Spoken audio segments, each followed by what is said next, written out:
O Grande Conflito, capítulo 24. Quando começa o julgamento divino. O assunto do santuário foi a chave que desvendou o mistério do desapontamento de 1844. Revelou um conjunto completo de verdades ligadas harmoniosamente entre si e mostrando que a mão de Deus dirigira o grande movimento do advento e apontara novos deveres ao trazer a lume a posição e obra de seu povo. Como os discípulos de Jesus, depois da terrível noite de sua angústia e desapontamento, alegraram-se muito ao verem o Senhor, assim se regozijaram então os que pela fé haviam aguardado o segundo advento. Esperavam que ele aparecesse em glória para dar a recompensa a seus servos. Vendo frustradas suas esperanças, perderam de vista a Jesus e, como Maria, junto ao sepulcro, exclamaram: "Levaram o meu Senhor e não sei onde o puseram." Então, no lugar santíssimo, contemplaram de novo seu compassivo sumo sacerdote, prestes a aparecer como Rei e Libertador. A luz proveniente do santuário iluminou o passado, o presente e o futuro. Souberam que Deus os havia guiado por sua providência infalível. Se bem que, como aconteceu aos primeiros discípulos, não compreendessem a mensagem por eles mesmos comunicada, era esta, no entanto, correta a todos os respeitos. Proclamando-a, tinham cumprido o propósito de Deus e seu trabalho não havia sido em vão no Senhor. De novo gerados para uma viva esperança, regozijavam-se com gozo inefável e glorioso. Tanto a profecia de Daniel, capítulo 8, verso 14, até 2300 tardes e manhãs e o santuário será purificado, como a mensagem do primeiro anjo, temei a Deus e dá-lhe glória, porque vinda é a hora do seu juízo, indicavam o ministério de Cristo no lugar santíssimo, o juízo investigativo e não a vinda de Cristo para resgatar o seu povo e destruir os ímpios. O engano fora não na contagem dos períodos proféticos, mas no acontecimento a ocorrer no fim dos 2300 dias. Por este erro, os crentes sofreram desapontamento. Entretanto, cumprira-se tudo o que estava predito pela profecia e que podiam eles com autoridade bíblica esperar. Ao mesmo tempo em que lamentavam a derrocada de suas esperanças, transcorrera o acontecimento que fora predito pela mensagem e que deveria cumprir-se antes que o Senhor aparecesse para recompensar a seus servos. Cristo aparecera não à terra, como esperavam, mas conforme fora prefigurado tipicamente, ao lugar santíssimo do templo de Deus, no céu. É ele representado pelo profeta Daniel como estando a vir, nesse tempo, ao ancião de dias. Eu estava olhando nas minhas visões da noite, e eis que vinha nas nuvens do céu um como o Filho do Homem, e dirigiu-se não à terra, mas ao ancião de dias, e o fizeram chegar até ele. Daniel capítulo 7, verso 13. Esta vinda é também predita pelo profeta Malaquias.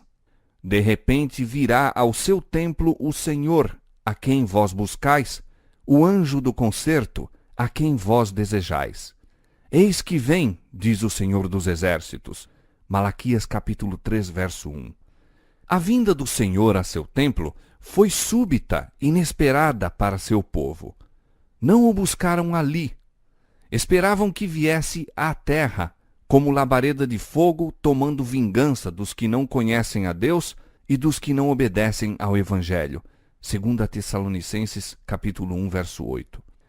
O povo, porém, ainda não estava preparado para encontrar com o Senhor. Ser-lhes-ia proporcionada luz, dirigindo-lhes a mente ao templo de Deus no céu. E, ao seguirem eles pela fé ao sumo sacerdote em seu ministério ali, novos deveres seriam revelados.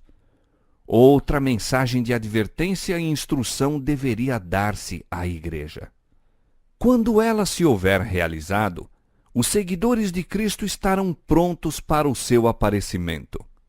E a oferta de Judá e de Jerusalém será suave ao Senhor, como nos dias antigos e como nos primeiros anos. Malaquias capítulo 3, verso 4. Então, a igreja que nosso Senhor deve receber para si, a sua vinda, será a igreja gloriosa, sem mácula, sem ruga, nem coisa semelhante. Efésios capítulo 5, verso 27. Então ela aparecerá como a alva do dia, formosa como a lua, brilhante como o sol, formidável como um exército com bandeiras. Cantares de Salomão, capítulo 6, verso 10. Diz o profeta: quem suportará o dia da sua vinda? E quem subsistirá quando ele aparecer? Porque ele será como o fogo do ourives e como o sabão dos lavandeiros. E assentar-se-á, afinando e purificando a prata. E purificará os filhos de Levi, e os afinará como ouro e como prata. Então ao Senhor trarão ofertas em justiça. Malaquias capítulo 3, versos 2 e 3. Os que estiverem vivendo sobre a terra, quando a intercessão de Cristo cessar no santuário celestial, deverão, sem mediador, estar em pé na presença do Deus Santo. Suas vestes devem estar imaculadas, o caráter liberto de pecado pelo sangue da aspersão. Mediante a graça de Deus e seu próprio esforço diligente, devem eles ser vencedores na batalha contra o mal. Enquanto o juízo de investigação prosseguir no céu, enquanto os pecados dos crentes arrependidos estão sendo removidos do santuário, deve haver uma obra especial de purificação ou de afastamento de pecado entre o povo de Deus na terra. Esta obra é mais claramente apresentada nas mensagens do capítulo 14 de Apocalipse. Além da vinda do Senhor a seu templo, Malaquias também prediz o segundo advento, sua vinda para a execução do juízo, nestas palavras: E chegar-me-ei a vós para juízo, serei uma testemunha veloz contra os feiticeiros e contra os adúlteros, e contra os que juram falsamente, e contra os que defraudam o jornaleiro, e pervertem o direito da viúva, e do órfão, e do estrangeiro, e não me temem, diz o Senhor dos Exércitos. Malaquias capítulo 3, verso 5. A mesma cena se refere Judas quando diz: Eis que é vindo o Senhor com milhares de seus santos, para fazer juízo contra todos e condenar dentre eles todos os ímpios por todas as suas obras de impiedade. Judas, versos 14 e 15. Esta vinda e a vinda do Senhor a seu templo são acontecimentos distintos e separados. A vinda de Cristo ao lugar santíssimo como nosso sumo sacerdote para a purificação do santuário, a que se faz referência em Daniel capítulo 8, verso 14, a vinda do Filho do Homem ao ancião de dias, conforme se acha apresentada em Daniel capítulo 7, verso 13, e a vinda do Senhor a seu templo, predita por Malaquias, são descrições do mesmo acontecimento. E isso é também apresentado pela vinda do esposo ao casamento, descrita por Cristo na parábola das 10 virgens de Mateus capítulo 25. A proclamação "Aí vem o esposo" foi feita no verão de 1844. Desenvolveram-se então as duas classes representadas pelas virgens prudentes e as loucas. Uma classe que aguardava com alegria o aparecimento do Senhor e que se estivera diligentemente preparando para o encontrar. Outra classe que, influenciada pelo medo e agindo por um impulso de momento, se satisfizera com a teoria da verdade, mas estava destituída da graça de Deus. Na parábola, quando o esposo veio, as que estavam preparadas entraram com ele para as bodas. A vinda do esposo, aqui referida, ocorre antes das bodas. O casamento representa a recepção do reino por parte de Cristo. A santa cidade, a Nova Jerusalém, que é a capital e representa o reino, é chamada a esposa, a mulher do Cordeiro. Disse o anjo a João: Vem, mostrar-te-ei a esposa, a mulher do Cordeiro. E levou-me o anjo em espírito, diz o profeta, e mostrou-me a grande cidade, a santa Jerusalém, que de Deus descia do céu. Apocalipse capítulo 21, versos 9 e 10. Claramente, pois, a esposa representa a santa cidade, e as virgens que saem ao encontro do esposo são símbolo da igreja. No Apocalipse é dito que o povo de Deus são os convidados à ceia das bodas. Apocalipse 19, 9. Se são convidados, não podem ser também representados pela esposa.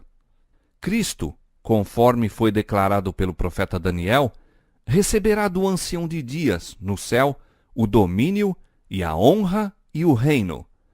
Receberá a nova Jerusalém, a capital de seu reino, adereçada como uma esposa ataviada para o seu marido. Daniel 7,14, Apocalipse 21, 2. Tendo recebido o reino, ele virá em glória como Rei dos reis e Senhor dos senhores, para a redenção de seu povo, que deve assentar-se com Abraão, Isaque e Jacó à sua mesa em seu reino, a fim de participar da ceia das bodas do Cordeiro. Mateus 8:11 e Lucas 22:30.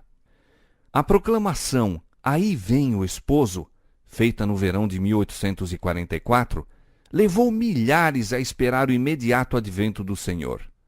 No tempo indicado, o esposo veio, não para a terra, como o povo esperava, mas ao ancião de dias, no céu, às bodas, à recepção de seu reino. As que estavam preparadas entraram com ele para as bodas e fechou-se a porta. Elas não deveriam estar presentes em pessoa nas bodas, pois que estas ocorrem no céu, ao passo que elas estão na terra. Os seguidores de Cristo devem esperar o seu Senhor quando houver de voltar das bodas. Lucas 12:36. Mas devem compreender o trabalho de Cristo e segui-lo pela fé ao ir ele perante Deus. É neste sentido que se diz irem eles às bodas. Na parábola, as que tinham óleo em seus vasos com as lâmpadas foram as que entraram para as bodas. Os que, com conhecimento da verdade pelas Escrituras, tinham também o Espírito e graça de Deus, e que, na noite de sua amarga prova, esperavam pacientemente, examinando a Bíblia a fim de obterem mais clara luz, esses viram a verdade relativa ao santuário celestial e a mudança no ministério do Salvador, e pela fé o acompanharam em sua obra naquele santuário. Todos os que, mediante o testemunho das Escrituras, aceitam as mesmas verdades, seguindo a Cristo pela fé, ao entrar ele à presença de Deus para efetuar a última obra de mediação e para, no final dela, receber o seu reino, todos esses são representados como estando a ir às bodas. A mesma figura do casamento é apresentada na parábola do capítulo 22 de Mateus, onde claramente se representa o juízo de investigação como ocorrendo antes das bodas. Previamente às bodas, vem o rei para ver os convidados, a fim de verificar se todos têm trajes nupciais, vestes imaculadas do caráter lavado e embranquecido no sangue do Cordeiro. Mateus 22:11 e Apocalipse 7:14. O que é encontrado em falta é lançado fora, mas todos os que, sendo examinados, se verificar terem vestes nupciais, são aceitos por Deus e considerados dignos de participar de seu reino e assentar-se em seu trono. Esta obra de exame do caráter, para determinar quem está preparado para o reino de Deus, é a do juízo de investigação, obra final do santuário do céu. Quando a obra de investigação se encerrar, examinados e decididos os casos dos que em todos os séculos professaram ser seguidores de Cristo, então, e somente então, se encerrará o tempo da graça, fechando-se a porta para a misericórdia. Assim, esta breve sentença: as que estavam preparadas entraram com ele para as bodas e fechou-se a porta, nos conduz, através do ministério final do Salvador, ao tempo em que se completará a grande obra para a salvação do homem. No cerimonial do santuário terrestre, que, conforme vimos, é uma figura do serviço no santuário celestial, quando o sumo sacerdote, no dia da expiação, entrava no lugar santíssimo, cessava o ministério no primeiro compartimento. Deus ordenara: e nenhum homem estará na tenda da congregação quando ele entrar a fazer propiciação no santuário, até que ele saia. Levítico capítulo 16, verso 17. Assim, quando Cristo entrou no lugar santíssimo para efetuar a obra final da expiação, terminou seu ministério no primeiro compartimento. Mas, quando o ministério no primeiro compartimento terminou, iniciou-se o do segundo compartimento.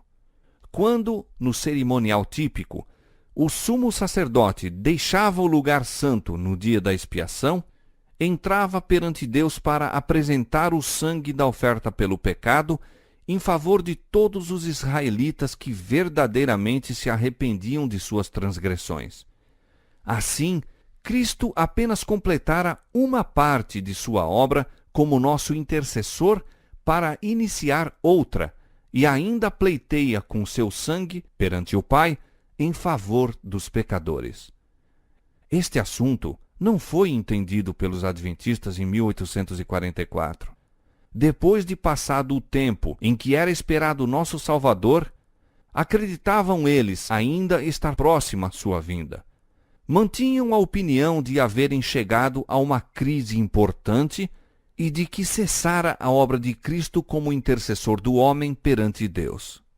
Parecia-lhes ser ensinado na Escritura Sagrada que o tempo de graça do homem terminaria um pouco antes da própria vinda do Senhor nas nuvens do céu.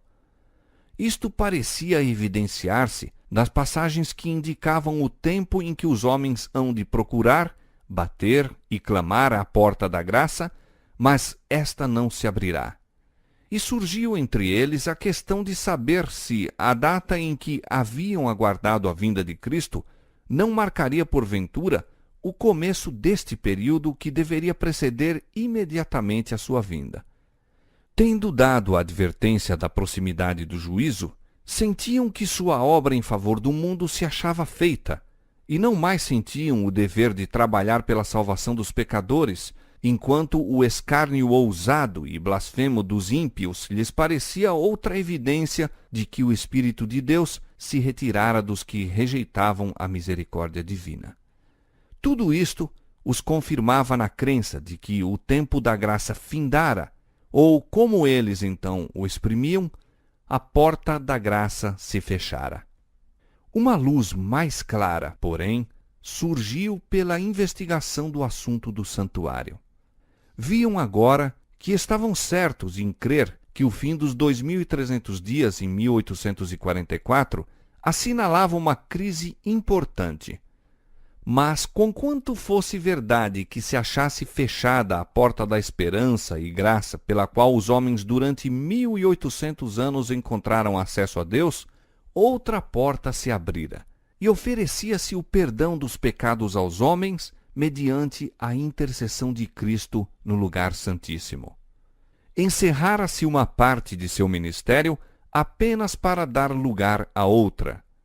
Havia ainda uma porta aberta para o santuário celestial, onde Cristo estava a ministrar pelo pecador. Via-se agora a aplicação das palavras de Cristo no Apocalipse dirigidas à igreja nesse mesmo tempo. Isto diz o que é santo, o que é verdadeiro, o que tem a chave de Davi, o que abre e ninguém fecha, e fecha e ninguém abre.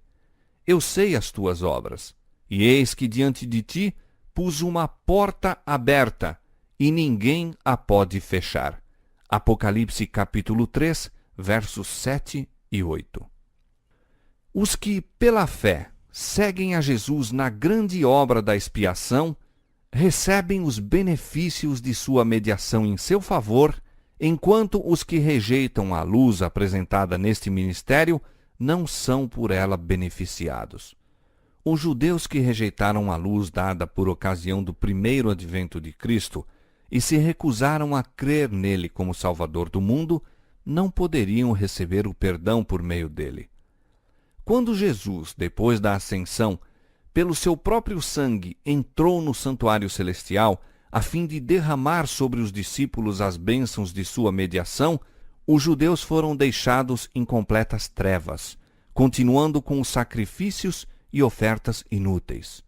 O ministério dos tipos e sombras cessara. A porta pela qual anteriormente os homens encontravam o acesso a Deus não mais se achava aberta. Recusaram-se os judeus a buscá-lo pelo único meio por que poderia então ser encontrado, pelo ministério no santuário celestial. Não alcançaram, por conseguinte, comunhão com Deus. Para eles, a porta estava fechada.